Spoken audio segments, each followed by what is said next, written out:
So you've got them on board. Now you want to stop them churning because you might have spent, $50 getting them to sign up, as in marketing costs and onboarding costs.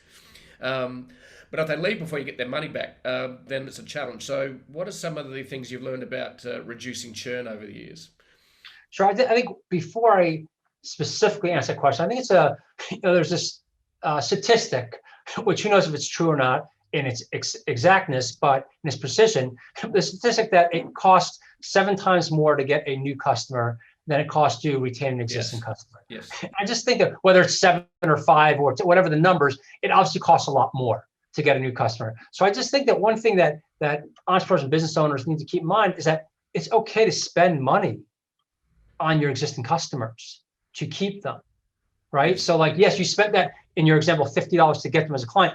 It's okay to spend $5 or $10 more to try to get them to stay longer term. So one of the things we did, started doing years ago, is presents, cookies and things in the mail to our clients for becoming a client, and just get them, spend a little money, and maybe not initially right after we onboard them, but a few months down the road to send them a gift. Hey, we're so excited that you're a client, and what can we do to help you? And it also gives some reciprocity, right? That they feel that they sort of owe you some. So anything you can do to just before they're even thinking about churning, that you can get them in your really good graces and invest some money in them on just a gift or something unexpected, gets you in a better relationship between you and the client. In terms of reducing churn, for us and things that I've done has always been market research. My background many moons ago was in market research. So the first people that churn, you have to get them on the phone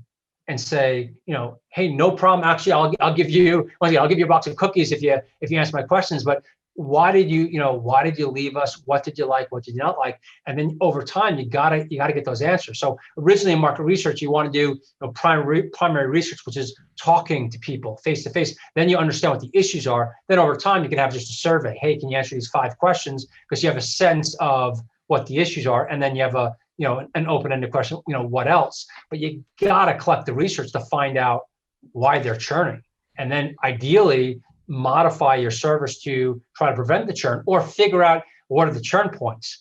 Is the churn after 5.5 months?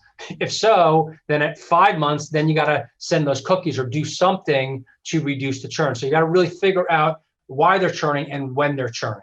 And a lot of times that when they're churning, you'll notice if you actually look at the data and do what we call a cohort analysis, which is, hey, let's look at all the people that started on January 1st of last year, what happened to them? All the people that started February 1st of last year, what happened to them? And start learning, are they churning in a certain month, like July, or are they churning after a certain amount of days or months or weeks, and then figure out that information. Then armed with that information, you can do a lot to reduce churn.